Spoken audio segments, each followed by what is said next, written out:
ஃப்ளோரிடாவில் ஜூலை 2, 1951 மேரி harder ரீசர் அவங்களோட அப்பார்ட்மெண்ட்டில் இருக்காங்க. அன்றைக்கி ஈவினிங் அவங்களோட பையன் இவங்களை பார்க்குறதுக்காக வந்திருக்காங்க. அப்போ அவங்க தன்னோட பையன்கிட்ட அவங்க 2 சிகனோல் டேப்லெட்ஸ் சாப்பிட்டதாக சொல்கிறாங்க. இந்த டேப்லெட் எதுக்கு யூஸ் பண்ணுறது அப்படின்னா, ஒரு சர்ஜரி பண்ணுறதுக்கு முன்னாடி பேஷண்ட்டுக்கு அவங்கள அமைதிப்படுத்துறதுக்காக இந்த டேப்லெட் கொடுக்கப்படும். அது மட்டும் இல்லாமல் தூங்க போகிறதுக்கு முன்னாடி இன்னும் ஒரு 2 டேப்லெட் எடுத்துக்கலாம் அப்படிங்கிற ஒரு ஐடியாலையும் இருந்திருக்காங்க. கொஞ்ச நேரம் இருந்துட்டு இவங்களோட பையனும் அங்கேருந்து கிளம்பிடுறாரு. இதில் குறிப்பிடப்பட வேண்டிய விஷயம் என்ன அப்படின்னா, இவங்களோட பையன் ஒரு டாக்டர். மேரி எப்பவுமே அவங்களோட சேரில் உட்காந்து தூங்குற பழக்கத்தை கொண்டு இருக்காங்க. அடுத்த நாள் காலையில் 5 மணி அளவில் இவங்க தங்கியிருந்த வீட்டு ஓனருக்கு ஏதோ ஒரு கருகிற மாதிரியான வாசம் வந்திருக்கு. ஆனால் அதை கண்டுக்காம அப்படியே விட்டுட்டாங்க. காலையில் ஒரு 8 மணி ஆயிருக்கு. அப்போ இவங்களோட வீட்டை கிராஸ் பண்ணி போகிறப்ப இவங்களோட வீடு ரொம்பவே ஹீட்டாக இருந்ததை உணர்ந்திருக்காங்க. அவங்களோட ஹவுஸ் ஓனர் மறுபடியும் கருகின வாசனை வந்திருக்கு. அதனால் அவங்க வீட்டு கதவை திறக்க முயற்சி பண்ணியிருக்காங்க. அந்த கதவோட கைப்பிடி தொட முடியாத அளவுக்கு ரொம்பவே சூடாக இருந்திருக்கு. ஹவுஸ் ஓனர் வீட்டுக்கு சில பேர் பெயிண்ட் அடிக்க வந்திருக்காங்க. அவங்களோட உதவியோட அந்த கதவை திறக்கிறாங்க. அங்கே அவங்க பார்த்தது ரொம்பவே திகிலூட்டும், ஒரு குழப்பத்தை ஏற்படுத்தக்கூடிய பயங்கரமான விஷயமா இருந்துச்சு. நீங்கள் பார்த்துட்டு இருக்கிறது டாப் 5 தமிழ். நான் சரவணன். வாங்க இன்னைக்கு வீடியோக்குள்ளே போகலாம்.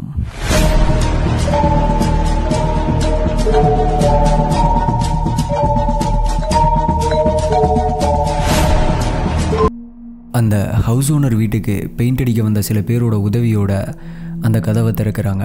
அங்கே அவங்க பார்த்தது மேரியோட தகனம் செய்யப்பட்ட, அதாவது எரிந்து சாம்பலான மிச்சம் மீதிகள் அங்கே கிடந்திருக்கு. மேரியோட மண்டையோடு ரொம்ப சின்னதாக சுருங்கி இருந்திருக்கு. அதாவது ஒரு கப் சைஸில் சுருங்கி இருக்கு. அவங்களோட முதுகு எலும்புகளும் அங்கே கிடந்திருக்கு.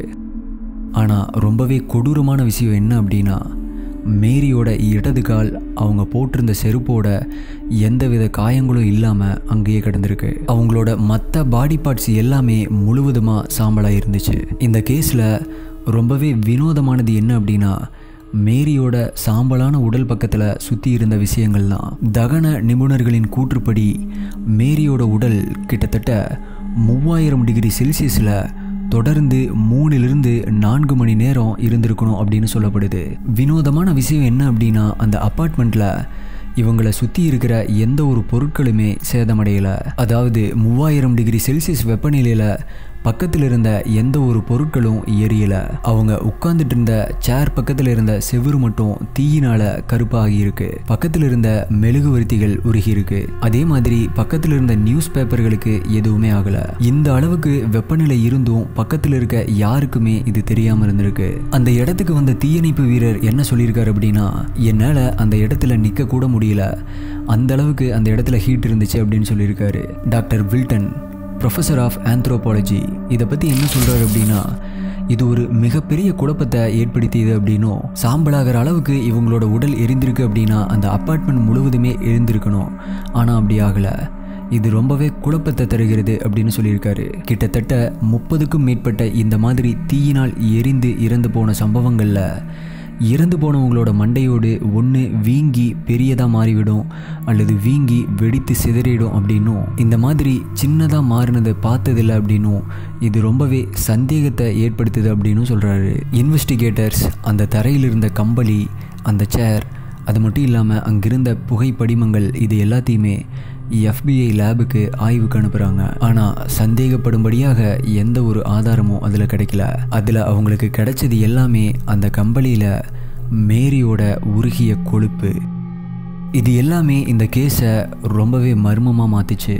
மேரி உட்கார்ந்துட்டு இருந்த சேரை தயாரித்த கம்பெனி என்ன சொல்கிறாங்க அப்படின்னா, இந்த சேர் எளிதில் தீப்பிடிக்காது அப்படின்னும், அதே மாதிரி தீப்பிடித்தாலும் அந்த சேரில் இருக்க மெட்டீரியல் ரொம்ப நேரம் எல்லாம் எரியirக்க வாய்ப்பில்லை அப்படின்னு சொல்கிறாங்க.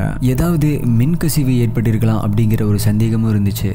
அல்லது மின்னல் ஏதாவது தாக்கி இருக்கலாம் அப்படிங்கிற இன்னொரு சந்தேகமும் அங்கே இருந்துச்சு. ஆனால் அந்த நைட் மேரி அந்த சேரில் உட்காந்து சிகரெட் பிடிச்சிட்டு இருந்ததை பார்த்ததா சொல்லப்படுது. இதை வச்சு FBI என்ன சொல்கிறாங்க அப்படின்னா, ஒருவேளை அவங்க உட்கார்ந்தபடியே சிகரெட் குடிச்சிட்டு அப்படியே தூங்கி இருக்காங்க அப்படின்னும் அந்த சிகரெட் கீழே விழுந்து அவங்க போட்டிருந்த ட்ரெஸ்ஸில் தீப்பரவ காரணமாக இருந்திருக்கலாம் அப்படின்னு சொல்கிறாங்க. FBI என்ன சொல்கிறாங்க அப்படின்னா, ஒருத்தங்களோட உடம்புல தீப்பற்றி எரிய ஆரம்பித்தா அவங்க உடம்புல இருக்கிற கொழுப்புத்தன்மையை பொறுத்து அவங்களோட உடல் பயங்கரமாக தீப்பிடிக்க ஆரம்பிக்கும் அப்படின்னு சொல்கிறாங்க. அந்த டைமில் மேரி 77 கிலோ எடை இருந்திருக்காங்க. இது எல்லாமே பாசிபிளாக இருந்தாலும் இதற்கு சில முரண்பாடான கேள்விகளும் இருக்குது. இப்போ இதில் சில தியரிஸ் இருக்குது, அதை பார்க்கலாம் வாங்க. தியரி 1. அப்போது இந்த கேஸை நடத்திட்டு இருந்த ஒரு டிடெக்டிவுக்கு ஒரு லெட்டர் வருது. அந்த லெட்டரில் அந்த வீட்டு ஜன்னல் வழியாக ஒரு நெருப்பு பந்து அந்த பெண்மணியை தாக்கியதா நான் பார்த்தேன் அப்படின்னு எழுதியிருந்துச்சு. ஆனால் இது நம்ப தகுந்ததா இல்லை அப்படிங்கிறதுனால FBI இதை கண்டுக்கல. தியரி 2. இந்த தியரி படி எளிதில் தீப்பற்றக்கூடிய ஏதாவது ஒரு பொருள்னால தான் இந்த தீ ஏற்பட்டிருக்கலாம் அப்படின்னு சொல்லப்படுது. ஆனால் அந்த மாதிரியான எந்த ஒரு தடயமும் அங்கே கிடைக்கல அப்படின்னு FBI சொல்கிறாங்க. ரொம்பவே வினோதமான மற்றும் மிக முக்கியமான தியரி தான் இது. தியரி 3. தன்னிச்சையான உடல் எரிப்பு. அதாவது மனிதனுடைய உடல் தானாகவே தீப்பிடிச்சு எரிய ஆரம்பிக்கிறது. இந்த மாதிரி முன்கூட்டியே யாருக்காவது எங்கேயாவது நடந்திருக்கா அப்படின்னா வரலாற்றில் இந்த மாதிரி கிட்டத்தட்ட 200 சம்பவங்கள் நடந்திருக்கு. 1470 இத்தாலியில் பொலோனஸ் அப்படிங்கிறவரை ரொம்ப ஃபோர்ஸ் பண்ணி ஆல்கஹால் குடிக்க வச்சிருக்காங்க. அதுக்கப்புறம் கொஞ்ச நேரத்திலேயே அவரோட உடம்பு தீ பிளம்பா எரிஞ்சு சாம்பலாகி இருக்கு. 1745 சிசினா அப்படிங்கிறவங்களும் எரிஞ்சு சாம்பலாக இருக்காங்க. அவங்களோட கால் மட்டும்தான் அதில் எரியாமல் இருந்திருக்கு. ரீசெண்டாக 1982 ஜீன் அப்படிங்கிற பெண்ணோட குடும்பத்தினர் அவங்க கண்ணு முன்னாடியே எரிஞ்சு சாம்பலாகி இதை பார்த்துருக்காங்க. இதனால் நிறைய பேர் மேரிக்கும் இப்படி தான் ஆகியிருக்கும் அப்படின்னு நினைக்கிறாங்க. இப்போ தன்னிச்சையான மனித உடல் எரிப்புக்கு பின்னாடி இருக்கிற அறிவியலை பார்க்கலாம். உடம்புல இருக்க திரவம் வாயுவா மாறி உடல்ல இருக்க கொழுப்பு சேர்ந்து இந்த மாதிரியான ஒரு எரியும் தன்மையை உருவாக்குது அப்படின்னு சொல்றாங்க. ஆனா இது ஒரு கேள்விக்குறி தான் அப்படின்னு சில பேர் சொல்றாங்க. எதனால் அப்படின்னா மனிதனுடைய உடல் 70% நீரினால் ஆனது. ஆனால் உடல் கொழுப்பும் மீத்தேனும் சேர்ந்தா கண்டிப்பாக உடல் பற்றி எரியும் அப்படின்னு அறிவியல் சொல்லுது. இதில் நிரூபிக்கப்படாத சில கோட்பாடுகள் இருக்குது. அது என்ன அப்படின்னா static electricity, bacteria, stress, over weight, alcohol consumption. இதனால் மனிதனுடைய செல்கள் மனித உடலை எரிக்கக்கூடிய அளவுக்கான வெப்பநிலைக்கு தானாகவே செல்லும் அப்படிங்கிறத நம்புகிறாங்க. 2012 ஒரு மேகசினில் பயாலஜிஸ்ட் பிரைன் என்ன சொல்லியிருக்காரு அப்படின்னா உடலில் இருக்க அதிக அளவிலான உப்பு படிமங்கள் சில வேதியியல் மாற்றங்கள்னால இந்த தன்னிச்சையான உடல் எரிப்புக்கு தூண்டலாம் அப்படின்னு தியரட்டிக்கலாக சொல்லியிருக்காரு. இதற்கு காரணமாக ஆல்கஹால், அவங்களுடைய உணவு பழக்க வழக்கம், அது மட்டும் இல்லாமல் டயபெட்டிஸ், நீரிழிவு நோய் காரணமாக இருக்கலாம் அப்படின்னு சொல்கிறாரு. இந்த மாதிரி தன்னிச்சையான உடல் எரிப்பு இறந்து போன எல்லாருமே ஒரே மாதிரியான இயல்புகளை கொண்டிருக்காங்க. அது என்ன அப்படின்னா அவங்கள சுற்றி இருக்கிற மற்ற பொருள்கள் எல்லாமே எந்தவித சேதமும் இல்லாமல் இருந்திருக்கு. நெருப்பு பற்றியதற்கான எந்த ஒரு ஆதாரமும் அங்கே இருக்காது. அவங்களுடைய உடல் பாகங்கள் அந்த சாம்பல் பக்கத்திலேயே இருந்திருக்கும். இந்த 3 பண்புகளுமே இந்த கேஸில் இருந்திருக்கு. ஆனால் இந்த இடத்துல ஒரு மிகப்பெரிய கேள்வி வைக்கப்படுது. இந்த மாதிரி தன்னிச்சையான உடல் எரிப்பு நடந்துச்சு அப்படின்னா ஏன் அவங்க தங்களை பாதுகாக்க முயற்சி பண்ணல? அதாவது திடீர்னு உடம்பு தீப்பற்றி எரியுது அப்படின்னா உடனடியாக அங்கேயும் இங்கேயும் எங்கேயாவது ஓடி தங்களுடைய உயிரை காப்பாற்ற யாருமே ஏன் முயற்சி பண்ணல அப்படிங்கிற ஒரு பெரிய கேள்வியும் இங்கே வைக்கப்படுது. அந்த மாதிரி தங்களோட உயிரை காப்பாற்றிக்க ட்ரை பண்ணதா எந்த ஒரு தடயமுமே அங்கே கிடைக்கல. சொல்லப்போனால் FBI சொன்ன அந்த சிகரெட் தியரியில் கூட இதற்கு பதில் இல்லை. ஏன் அப்படின்னா அந்த சிகரெட்னால நெருப்பு பற்றி இருந்தால் கூட ஏன் அவங்க அங்கிருந்து எந்திரிச்சு ஓட முயற்சி பண்ணலை? எப்படி இவங்க இறந்தாங்க அப்படிங்கிறதுக்கான உறுதியான எந்த ஒரு உண்மையும் கண்டுபிடிக்க முடியல.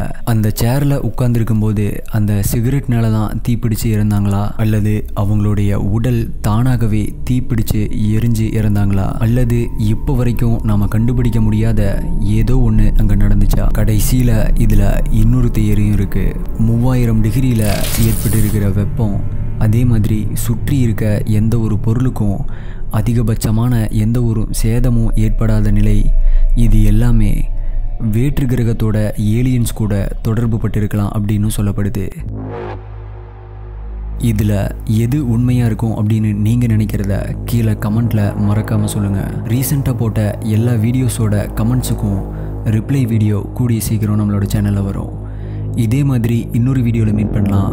நன்றி, பாய்.